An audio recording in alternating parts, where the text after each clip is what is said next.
I'm moping around the house for a couple of weeks and I never get depressed. I'm not a sad person at all. I'm usually in a very good mood, joyful. And my wife said, "What's going on with you?" And I said, I feel like my friend passed away." She said, "I know you don't want to hear this. You guys have kind of moved on and you wanted to just kind of fade into the sunset. The way that you feel about Tom Petty, your fans are going to feel about you." I am so excited, and I've been excited for the last couple weeks as speculation has come out about what that countdown meant on the Third Day website, and I even wrote a whole speculation piece, so much so that people started calling me saying, what is it? What is it? You must know, because Third Day shared your story. And I said, I'm just guessing here, man. I've got no idea. I have no contact with the guys. I don't know. I'm just excited as a fan. And then Third Day, like I said, shared it with a lot of little, like the big eye emojis, and I was like, this is going to be wild. I don't know what's going to happen here. And of course, the announcement comes, and it is what everyone wanted. I'd say actually more than what everyone wanted, which is not just a reunion, but it's a big celebration. I'm excited. Mac Powell's joining us here for an exclusive interview here on CCM Magazine. Mac, I guess the first question is, what changed? Who made the first call? Because this is a big moment. It's been many years since the farewell tour, but it's been a much longer time since we've seen, I guess, the core four, if you will, back together. Yeah, I don't know who made the first call. I know that maybe 2 or 3 years ago, we had gotten an invitation to go do a tour. And there was a big check that was going to be written and all this stuff. And it just didn't feel right. And, everybody kind of had stuff going on. And in my mind, I remember that 2, 3 years ago, however long it was, was thinking ahead going, you know what? In 2026, that will be 30 years of the first album coming out. And maybe, just maybe, that might be a good time to go do a little tour. And so, in thinking that through and talking to my manager, I called up Mark Lee, and he and I started the band together many, many years ago, and kind of talked it through. And we talked about and thought about what we would want it to look like. And so we reached out to David, our drummer, and Ty, our bass player, and they said, "Hey, we're in. Let's go make this happen." Yeah, I mean, I love it. I'm so excited about it. You brought up, what it's going to look like, and I think to me one of the most exciting parts, and I know this sounds like maybe a fanboy thing, but was to look at the lineup and to see that you're playing arenas. You're playing. This is going to be a big Christian rock show, something that we need and something that I have been missing. I mean, yes, I've seen some of the younger acts do that more recently, and I've been really kind of emotional about a lot of those shows, but to see Third Day back on that stage, this isn't the, Third Day playing the casino tour. This is playing the, this isn't the, we got, that guy played in the band once. Yeah, he had 2 shows and somehow he got the band name. This is the original group of guys that everyone associates with Third Day, but you're playing on such a high scale. Cause again, not just arenas. These are, here in Nashville, Bridgestone Arena. Very different. And very cool to see that the fan base is going to hopefully be there for it. I think they will. Yeah. Yeah. I remember when we did the farewell tour, we weren't sure. And a lot of people don't know this, Logan, that by the time we had done the farewell tour in 2018, we had not toured for a year and a half. We had done a handful of shows, but we didn't do any tours. And we knew that the band was kind of, everybody was going to go do their separate things. So we were trying to just fade away in the sunset. We didn't want to make any announcements. We didn't want to do a farewell tour and all that stuff. And something interesting happened in the fall of 2017. Tom Petty passed away. And I'm moping around the house for a couple of weeks, and I never get depressed. I'm not a sad person at all. I'm usually in a very good mood, joyful. And my wife said, "What's going on with you?" And I said, I feel like my friend passed away. Even though I'd never met him, I'd listened to his music so much and seen him in concert. I just felt like my friend passed. And so Amy said to me, she said, "I know you don't want to hear this. You guys have kind of moved on and you wanted to just kind of fade into the sunset, but you need to do a farewell tour and, let your because the way that you feel about Tom Petty, your fans are going to feel about you." And so, so we went and did the farewell tour. And when we did it, we had no idea what it was going to be like. And I think, I hope I'm not misquoting here, but I think the whole thing sold out. And if it didn't, it was really close to it. But we played smaller venues. Like, for example, in Nashville, we played the Ryman, which I love the Ryman, but much smaller than Bridgestone. Right. But we ended up doing 3 nights at the Ryman in a great venue, but I remember talking to the promoter going, "Bridgestone's empty tonight. We could have just done that one One time." time. Yeah, so we're swinging for the fences a little bit more. That's a long answer to your short question No. of, why the big tour, and it was because the farewell tour, we kind of took a little bit smaller, and so we're just going the opposite and hoping that, people will come out. Well, it's a generational thing at this point. I wouldn't even say multi-generational. It's not just like, oh, I grew up on the music, now I have kids. It feels like Third Day music has some people have said, I've seen like online saying this is the Christian rock eras tour. And I do like that you announced that it was a greatest hits tour, that this was going to be spanning the entire career. Because a lot of people said, oh, 30, it's the first, let's do the whole first record. But you have a lot of people in different times in their lives that either found Third Day or discovered the band or have their version of peak Third Day. Right. So to me, what's Right. interesting is you're a little bit older than me. It's the first record. It's Consuming Fire. If you're my age, it's Offerings and Come Together. Like that's where sort of a hit. And then if you're a little bit younger, it's The Soul on Fire. And I feel like we all have these eras of Third Day.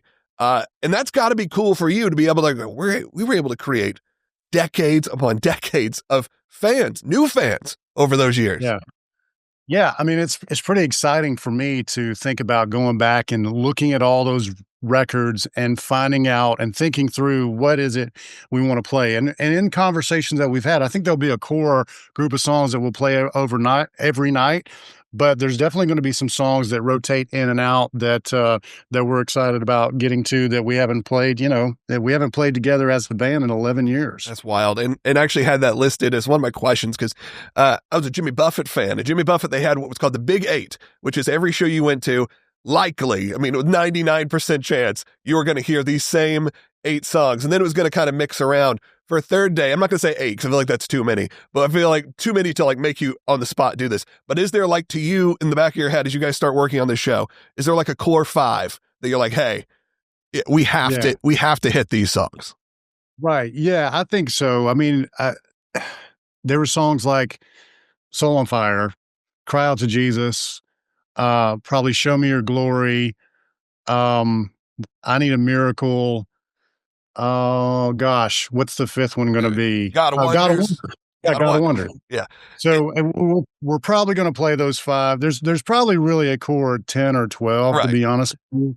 And then, we'll get to rotate some other ones in and out of Some that. for you, is there one that you're like, I got to sneak this in? I don't care what the band, every once in a while, is there one of those, like, is there a deep track in there that you like, we're playing When the Rain Comes? We're playing. Yeah, right. There's a couple of songs that, uh, I think Consuming Fire is one of those. It's so interesting when I'm doing my solo stuff. A lot of times, if I have a long enough set, I'll do request time, and I'll hear Consuming Fire sometimes, and let's say there's a group of whatever 500 people, and I'll ask the question, "How many of you know the song Consuming Fire?" And about 10 people raise their hands. So back to your point, there's a lot of people that first record was just eye opening for them.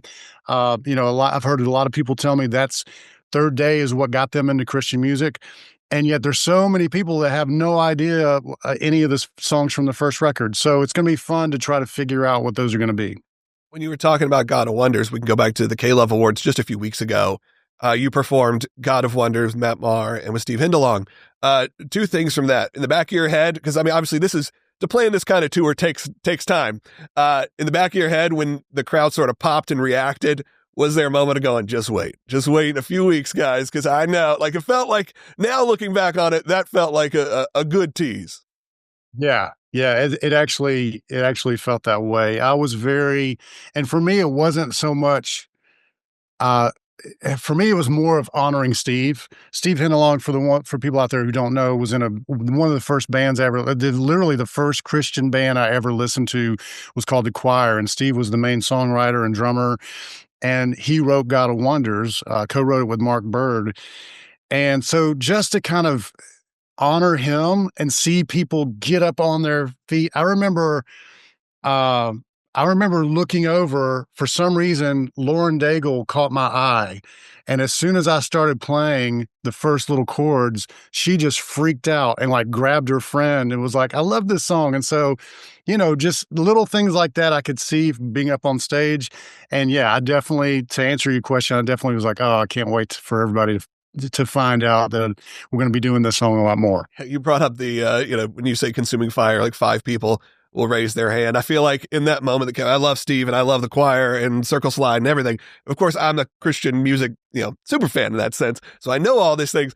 And I was sitting with my group. We're all in the, we're in the balcony in the industry section hanging out there. And you go, I was given the first tape I was given was from the choir, and I went, yeah, and I was the only person in my section. You were the guy. And that was me. That was me. And I was like, it was like in guttural. Like I had no choice but to react because look, it's part of what we're doing here with CCM with this sort of relaunch that we're building here is, and I think you're doing it with this tour, which is to also pay respect to what got us here in the first place. It can't only be about what's brand new and happening right now. Great. We need to talk about it. I've been to the Forrest Frank show. It was the greatest show, one of the greatest shows I've ever seen. But there is now, almost 50 years of Christian music, of contemporary Christian music, if you will, that needs to be remembered, respected, and embraced. Because look, we're all still here. I think that's also the thing too. We're not 80, we're not, this is not over here. We still want to hear great music. I agree with you. There are and that's what I loved about that K-Love performance is being able to honor literally the first two artists I listened to in Christian music, the choir and Michael W. Smith. And Michael was actually going to sing with me that night, but I was a little too late to the invitation because he was, of course, already singing for King and Country, and I didn't want to take away from that. So it was great for me to be able, as a Christian music fan, to be able to honor those guys and honor Christian music in general.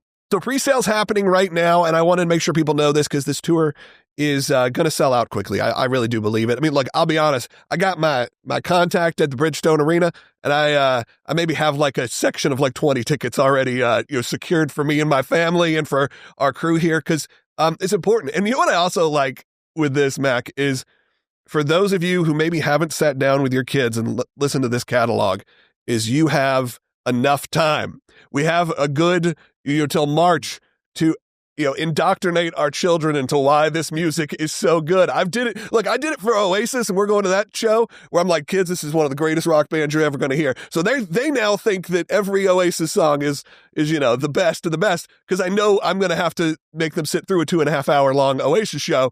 But for and look, it is kind of the season of that gives time though for people to rediscover, not just people who are playing for their kids, but to rediscover, like you said, go back, listen, you have it all in your pocket now. Listen to this catalog of music that you all put out for decades. It's really, I was listening to the first album this morning just to get used to this kind of conversation here because it's really phenomenal.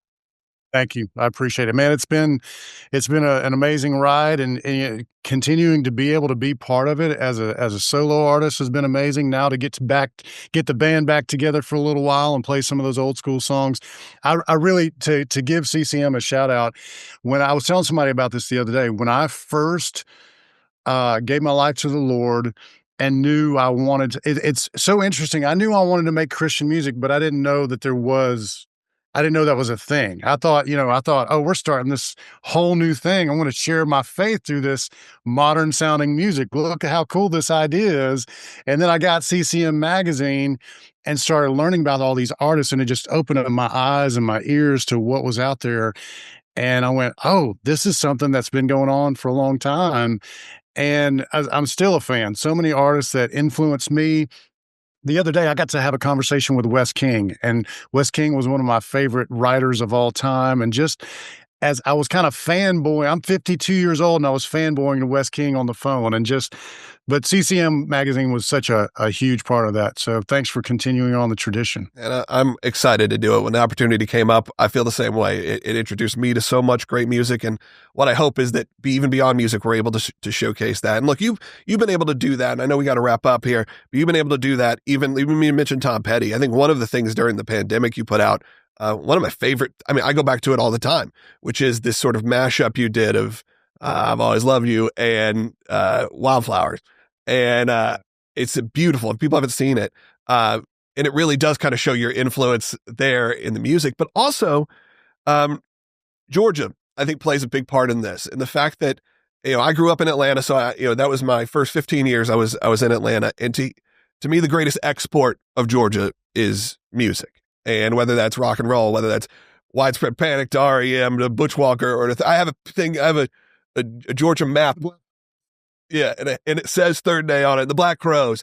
Uh, Yeah. what is it about that area, specifically even at a time, it could be Outkast, it could be Third Day, that was Right. delivering so much and still is delivering so much incredible music because, and it's all kind of interwoven. Like, that's the thing, is that I can weirdly find a connective tissue between Third Day and Outkast. And I know that sounds crazy, but it's there. Like, there's something, the dirt is there. Yeah, absolutely. That's a great question. I think a big part of it is just a big part of it is Atlanta and being a city that, there's a lot of people that kind of grow up there and a lot of people that kind of live there for a few short years. You're right. There's so many in the state of Georgia, so many great Christian artists, country artists, rock artists, and you can all it's a big city, but it's not so big that you're not bumping into each other at concerts and, at Target or Walmart or whatever, and at the Braves game. So everybody's kind of listening to each other and listening to what each other's doing and influencing and encouraging each other. So yeah, we love being from Georgia. In fact, so much that this may not mean a lot to the listeners out there and viewers, but you'll understand what I'm coming from. I was actually on the phone with my manager because the press release was coming from Nashville, and I said, "Why is it coming from Nashville? We live in Atlanta. Yeah. We are Georgia boys."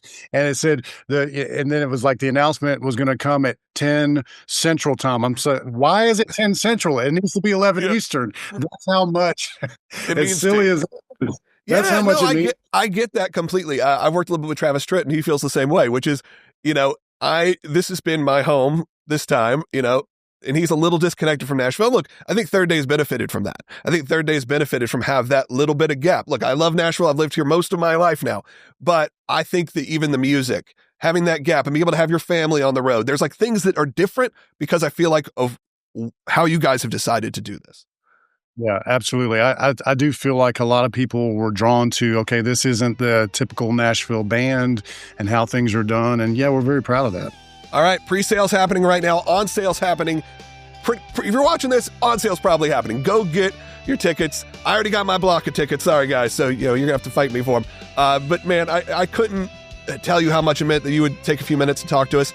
And we're so excited to see the band back together for a big celebration, a big party. Yeah, absolutely. Thanks, Logan. Appreciate you, man. All right, we'll talk soon.